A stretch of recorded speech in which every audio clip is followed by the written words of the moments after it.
रेटी ओपनिंग सिर्फ 5 मिनट में। ये एक ऐसी ओपनिंग है जो हर कोई खेल सकता है, समझना आसान है लेकिन बहुत ही खतरनाक मानी जाती है।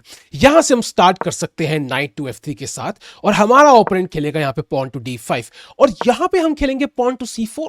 देखने में लग रहा है कि हम फ्री का पॉन दे रहे हैं, बट अगर वो ये मारने की जुर्रत करता है, उसने अपना पॉन सेंटर से दूर मारा है, हम यहां खेल सकते हैं नाइट टू A3 और ये पॉन हम दोबारा मार लेंगे। तो इसलिए यहां पे ब्लैक यूजुअली खेलता है एक नॉर्मल चाल पॉन टू E6 और अब यहां खेलेंगे पॉन टू B3। हमारा आइडिया है डबल फिएंचेटो। ये शब्द रट लो जैसे तुम्हारे पेपर में आने वाले हैं। फिएंचेटो मतलब हमने बिशप लॉन्ग डायगोनल पे रखना है, तो एक बिशप जाएगा यहां और एक बिशप जाएगा यहां। अब मान लो ब्लैक यहां खेलता है नाइट टू F6। एक बार हमने इस प्यादे को बचा लिया, अब मारने पे हम प्यादे से मार सकते हैं। पहले हम इस साइड पे खेलते हैं। इसका आइडिया यह है कभी ब्लैक अगर ये मारता है वो क्वीन D4 तो नहीं खेल सकता पॉन और इसको अटैक करते हुए, क्योंकि हमारा घोड़ा इसको कंट्रोल कर रहा है। तो यहां पे ब्लैक खेलेगा मान लो नॉर्मल चाल बिशप E7, हम खेलेंगे बिशप G2, वो करेगा कैसल, हम करेगा कैसल। ब्लैक यहां खेल सकता है C5। जैसे ही ये C5 आपको दिखे, इसका मतलब ब्लैक का D4 काफी स्ट्रांग हो रहा है। यहां पे पहले क्या था, अगर मान लो यहां पे C4 के बाद ही वो D4 खेले, हम इसको इमीडिएटली चैलेंज कर सकते हैं। ब्लैक रेडी नहीं है, अगर C5 तो B4 और हम पूरा ये स्ट्रक्चर सेंटर ब्रेक कर सकते हैं। मान लो वो यहां मार के यहां मारता है, ओहो क्या सेंटर है भाई, मतलब भाई इस सेंटर से तो रैंप वॉक कराया मॉडलिंग में। तो ये चक्कर नहीं होगा अगर हम वापस जाएं यहां पे ब्लैक थोड़ा ज्यादा प्रिपेयर्ड लग रहा है, क्योंकि वो कैसल कर चुका है, पीसेस डेवलप कर चुका है और C5 पॉन ऑलरेडी यहां पे, तो इमीडिएटली आएगा E3। C5 देखते ही E3। अब अगर ब्लैक खेलता है D4 तो वही बात है, मारा ये पॉन कमजोर ज्यादा लग रहा है मुझे और स्ट्रॉन्ग कम।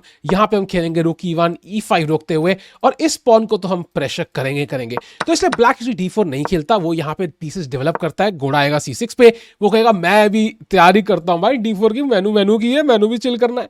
और यहां पे हम खेल सकते हैं बिशप B2। काफी लॉजिकल चाल, इसका कब से इंतजार था, मतलब हमें कि इंडिया को ऑस्कर मिलने का और बिशप को यहां आने का, दोनों का ही इंतजार है हमें। और यहां फिर से D4 में सेम सिचुएशन, D4 मारा रुक E1 E5 रोकना बहुत जरूरी। कल को हम खेलेंगे नाइट E5, एक्सचेंज करेंगे रुक से और ये प्यादा फिर से कमजोर।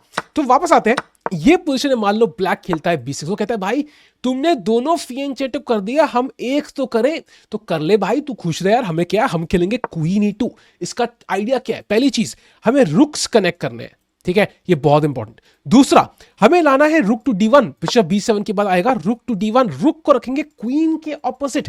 काफी टैक्टिकली अच्छा है ये, आप देख लो कितने पॉन एक्सचेंज हो सकते हैं। यहाँ पे D4 भी हम खेलने वाले हैं, तो ये टैक्टिकली हमारे लिए बहुत बढ़िया और ओपोनेंट के लिए एक पूरे बुरे सपने जैसा है। तो यहाँ पे रुक D1 के बाद मान लो ब्लैक खेलता है रुक टू C8। अब हम खेलेंगे यहाँ पे नाइट C3 या पहले D4 से भी शुरुआत कर सकते हैं।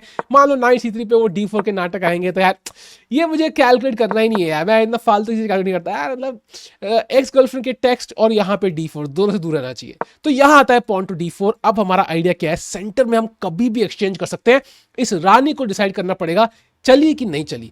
तो यहां पे वो खेल सकती है क्वीन टू C7 की, यार मुझे डर लग रहा है थोड़ा सा, तो हम कहेंगे यहां आ गई तो भाई night to C3, night B5 भी एक और टेम्पो है, तो फिर वो डरेगी, ठीक है मैं भी A6 खेल सकती है रोकने के लिए, तो हम आ जाएंगे रुक C1। और ये स्ट्रक्चर जो है ना, ये पीसेस का जो सारे वाइट के पीसेस है, ये रेटी स्ट्रक्चर का स्टार्टिंग पोजीशन ज्यादा हो गया, मगर एक बेसिक स्ट्रक्चर है। दोनों बिशप लॉन्ग डायगोनल पे, हमारे नाइट C3 F3 पे काफी लॉजिकल, क्वीन E2 पे रुक C1 और रुक D1। यहां से पोजीशन स्टार्ट होती है। मान लो ब्लैक रुक FD8 और यहां पे कल को क्वीन C7 से B8 भी जाएगा, ताकि इसके यहां से हट सके। और एक टाइम पे या तो हम D5 पे मारेंगे या वो D4 पे मारेगा, एंड एक साइड के पास मान लो जैसे ऐसे खेला हमने, दो पॉन अगर साथ में खड़े हो सोल्जर्स की तरह, उनको हम बोलते हैं हैंगिंग पॉन्स। ये पॉन साथ में काफी अच्छे होते हैं, लेकिन थोड़े अगर पुश करवा दिया जाए, अगर फोर्स करवा दिया जाए इनको ऐसे पुश करने के लिए, तो कई बार वीक भी हो सकते हैं।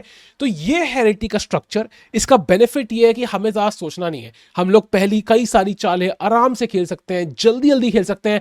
हमें पीसेस की प्लेसमेंट काफी हद तक सेम ही रहती है हर गेम में, और असली बैटल जो है मिडिल गेम से स्टार्ट होती है। और ओपोनेंट की भी सारी ओपनिंग प्रिपरेशन उठा के हमने लात मार के खिड़की से बाहर फेंक दिया है।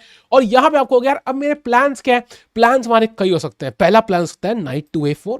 यहां पे नाइट ए4 दिख रहा होगा, ये प्यादा कितना कमजोर है, इसको बचाना इतना आसान नहीं। शायद वो नाइट e4 के हम नाइट d2 भी खेल देंगे उसको और दोबारा अटैक करने के लिए। इसको एक्सचेंज करेंगे तो ये प्यादा तो जाएगा ना। ये है हमारा एक प्लान। एक है हमारा नाइट h4। आइडिया क्या है, नाइट f5 एंड इस बिशप के साथ कंबाइन यहां g7 पे कुछ तो मचा सकते हैं, मतलब तहलका। तीसरा है भाई d5 पे आधे पे, देख लो कितना प्रेशर आ रहा है, ये भी हैंगिंग है अभी। तो ब्लैक के पीसेस ना, वो कहते हैं भाई मतलब मैं अंडर पेड हूं भाई, इतना काम करने को दिया है लेकिन भाई सैलरी नहीं मिल रही। तो जो अंडर अंडर पेड बेचारे भूखे उसके ब्लैक के पीसेस है, क्या ही करेंगे इस ओपनिंग में। खेलना स्टार्ट करो, बहुत बढ़िया ओपनिंग है। अच्छा चेस खेलोगे, ओपोनेंट्स को पूरा कच्चा चबा जाओ।